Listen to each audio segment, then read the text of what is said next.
मैं अखिलेश कुमार और आप देख रहे हैं बहुजन सेंटर। आप सभी साथियों का मेरे यूट्यूब चैनल बहुजन सेंटर में स्वागत है। साथियों, यदि आप लोग मेरे चैनल पर नए हैं तो सबसे पहले चैनल को सब्सक्राइब कर दीजिए और बेल आइकन को प्रेस कर दीजिए ताकि जब भी मैं कोई नई वीडियो अपलोड करूं तो उसका नोटिफिकेशन आप लोगों के पास में जाए। साथियों, पिछले कुछ दिनों से वाराणसी के ज्ञानवापी मस्जिद को लेकर के सभी टीवी चैनलों पर बहुत बड़े पैमाने पर डिबेट किया जा रहा है। साथियों, मंदिर और मस्जिद के विवाद को खड़ा करके जो देश के राष्ट्रीय मुद्दे हैं, शिक्षा का, रोजगार का, महंगाई का, निजीकरण का, आरक्षण का, इन सभी मुद्दों पर चर्चा ना हो इसलिए मंदिर और मस्जिद के विवाद को खड़ा किया गया है।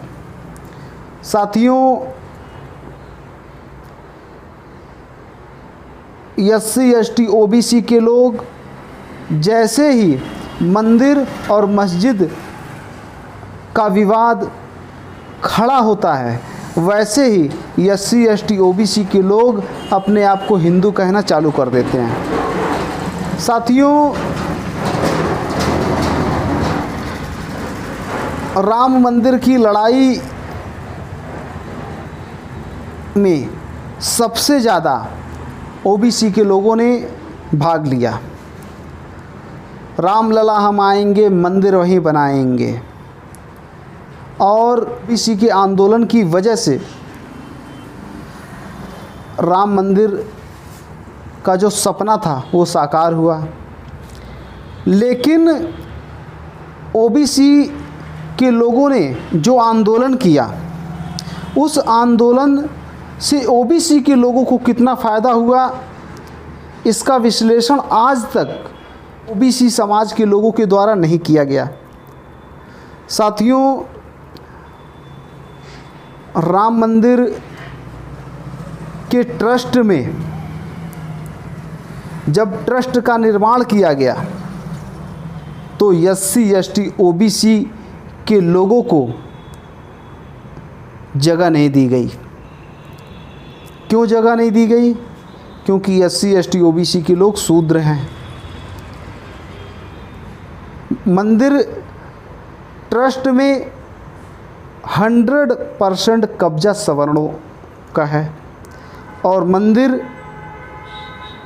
के निर्माण के लिए लड़ाई किसने लड़ा? ओबीसी ने लड़ा। ओबीसी को घंटा बजाने के लिए तो एक जगह मिलनी चाहिए थी, क्योंकि ओबीसी ने जो मेहनत किया राम मंदिर के लिए, उसके लिए उसको घंटा बजाने के लिए रखा जा सकता था। लेकिन ट्रस्ट के लोगों ने ओबीसी के लोगों को घंटा बजाने के काबिल भी नहीं समझा। लेकिन ये बात अभी भी ओबीसी के समझ में नहीं आ रही है। साथियों, जो एससी एसटी ओबीसी के लोग हैं, ये अपने हक और अधिकार की बात जैसे ही चालू करते हैं वैसे ही जो देश को चलाने वाले लोग हैं वो लोग हिंदू और मुसलमान का विवाद पैदा कर दिया जाता है उन लोगों के द्वारा। और जैसे ही हिंदू और मुसलमान का विवाद पैदा होता है, खड़ा किया जाता है, वैसे ही एससी एसटी ओबीसी के लोग अपने आप को हिंदू कहना चालू कर देते हैं, हिंदू समझते हैं अपने आप को। साथियों, वाराणसी के ज्ञानवापी मस्जिद का जो मामला चल रहा है, साथियों, मैं ये माइनॉरिटी के लोगों से भी कहना चाहता हूँ कि आप लोग अयोध्या मंदिर का जो फैसला आया, यदि आप लोग उससे सीख नहीं लेते हैं तो फिर एक बार फिर आप लोग धोखा खाने वाले हैं। क्योंकि आप लोग जब हाई कोर्ट जाने की बात कर रहे हैं, सुप्रीम कोर्ट जाने की बात कर रहे हैं, तो आप लोगों को ये भी खोजना होगा कि सुप्रीम कोर्ट और हाई कोर्ट के जजों की संख्या में SC ST OBC और माइनॉरिटी के जजों की संख्या कितनी है, ये खोजना होगा। क्योंकि जब तक हमारा प्रतिनिधित्व सुप्रीम कोर्ट और हाई कोर्ट में नहीं होगा, हमें न्याय नहीं मिल सकता। संविधान की शपथ ले करके सबसे ज़्यादा संविधान की धज्जियां उड़ाने का काम उन्हीं लोगों के द्वारा किया जा रहा है। संविधान की शपथ ले करके सुप्रीम कोर्ट के जज बनते हैं, हाई कोर्ट के जज बनते हैं, और फिर वो फैसले अपने हिसाब से देते हैं। साथियों, भारत में संविधान लागू है, और भारतीय संविधान लागू होने के बाद भी जो यहाँ का न्याय सिस्टम है वो तानाशाह है। साथियों, अयोध्या में जो राम मंदिर का फैसला था, राम मंदिर का फैसला जिस जज ने दिया, रिटायर होने के दूसरे दिन उसको राज्यसभा का सांसद बनाया जाता है। तो क्या आप लोगों को लगता है कि सुप्रीम कोर्ट और हाई कोर्ट में जो बैठे हुए लोग हैं वो हम लोगों को न्याय देंगे, माइनॉरिटी के लोगों को न्याय देंगे? माइनॉरिटी के लोग सुप्रीम कोर्ट और हाई कोर्ट जाने की बात कर रहे हैं, तो क्या उनको न्याय मिलेगा? साथियों, मुझे तो उम्मीद नज़र नहीं आती कि हाई कोर्ट और सुप्रीम कोर्ट के द्वारा इस मुद्दे पर न्याय मिलेगा। एक दूसरा तरीका है। दूसरा तरीका ये है कि हमें मंदिर और मस्जिद की लड़ाई को छोड़ करके फ़िलहाल अभी कुछ दिनों के लिए सबसे पहले संविधान बचाने की लड़ाई को चालू करना होगा। क्योंकि संविधान बचा रहेगा तो मंदिर बचा रहेगा, मस्जिद बचा रहेगा, चर्च बचे रहेंगे, गुरुद्वारे बचे रहेंगे। यदि संविधान पे अतिक्रमण एक बार हो गया तो अभी तो बाबरी मस्जिद का मामला खड़ा हुआ है, ज्ञानवापी मस्जिद का मामला खड़ा हुआ है, फिर भारत में ऐसे सैकड़ों मामले खड़े होंगे यदि एक बार संविधान पे अतिक्रमण हो गया। अभी हम लोगों के पास सुनहरा मौका है, अभी संविधान है। संविधान की ताकत को SC ST OBC और माइनॉरिटी के लोगों को समझाना होगा। क्योंकि मुसलमान 5 वक्त की नमाज तभी तक पढ़ सकता है जब तक संविधान है। जिस दिन संविधान हट गया तो फिर सबसे पहला आक्रमण उनके धर्म पे होगा। और SC ST OBC उन लोगों से मैं ये कहना चाहता हूँ कि आप लोगों के अंदर यदि थोड़ी मोड़ी भी तर्क शक्ति है, बची हुई है, तो उस तर्क शक्ति से आप लोग ये सवाल खड़ा करिए कि आप लोगों को जातियों में किसने बांटा, आप लोगों को शूद्र किसने घोषित किया। हमारे लोगों SC ST OBC के लोगों को भूलने की बहुत ज़्यादा आदत है। तो मैं एक वाक्य आप लोगों को याद दिलाना चाहता हूँ। जब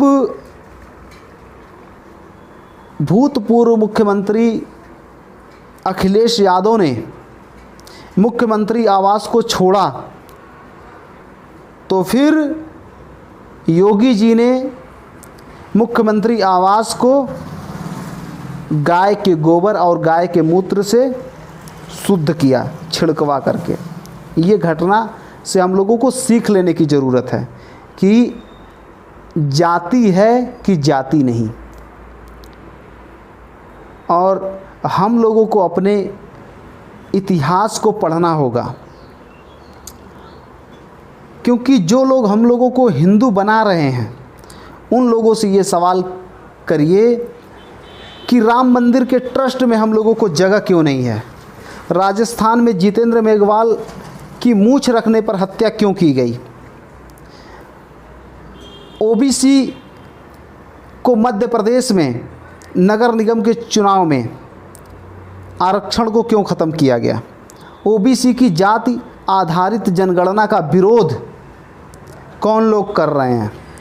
मंडल कमीशन को जब वीपी सिंह ने लागू किया तो राजा नहीं रंक है, देश का कलंक है, ये स्लोगन किन लोगों ने लगाया, इसकी जानकारी हम लोगों को होनी चाहिए। साथियों, मैं SC ST OBC और माइनॉरिटी के लोगों से ये अपील करना चाहता हूँ कि मंदिर मस्जिद की लड़ाई को छोड़ करके अभी फ़िलहाल कुछ दिनों के लिए हमें संविधान को समाज में प्रस्तापित करने का काम करना होगा। संविधान की ताकत को लोगों को बताना होगा, और जब हम लोग ऐसा करते हैं और जब जन जागृति का निर्माण बहुजन समाज के लोगों के बीच में हो जाएगा, उसी दिन हमारे हक और अधिकार पे अतिक्रमण होना बंद हो जाएगा।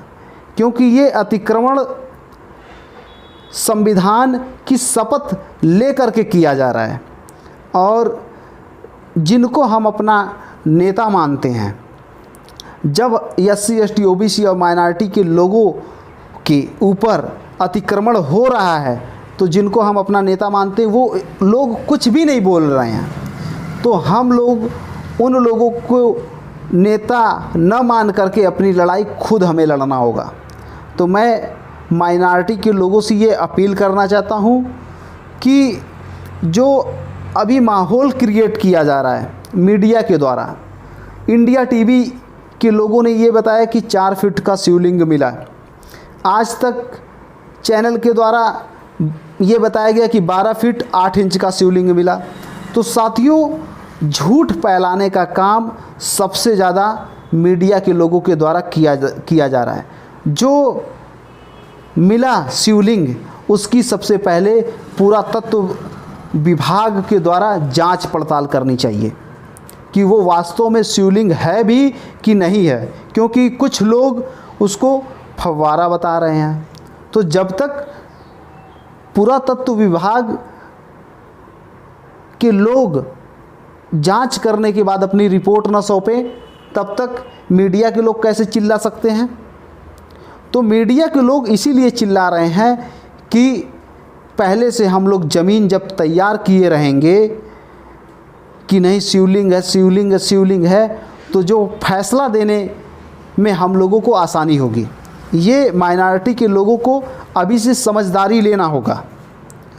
साथियों, हमें संविधान की ताकत को लोगों को बीच में बताना होगा। और चूँकि साथियों मैं बहुत बातें करने वाला था, बहुत ज़्यादा जानकारी आप लोगों को बताने वाला था, चूँकि वीडियो बहुत ज़्यादा बड़ी हो जाती है तो हमारे SC ST OBC और माइनॉरिटी के लोग देखने का काम नहीं करते हैं। तो मैं ये कहना चाहता हूँ कि मंदिर और मस्जिद की लड़ाई को अभी फ़िलहाल कुछ दिनों के लिए छोड़ करके जो हमारे राष्ट्रीय मुद्दे हैं, जिनसे हमको हक और अधिकार मिल सकता है, जिससे हमारी उन्नति हो सकती है, रोज़गार, महंगाई, शिक्षा, आरक्षण, निजीकरण, इन सभी मुद्दों पे हम लोगों को जन जागृति करना होगा। लोग इस जन जागृति को करने में मेरा साथ सहयोग देंगे, ऐसी मैं आप लोगों से आशा करता हूं। और इस मौके पर मैं इतना ही कहना चाहता हूं। आप लोगों ने मेरी बात को ध्यान से सुना, इसके लिए आभार, धन्यवाद। जय भीम, जय संविधान, जय मूल निवासी।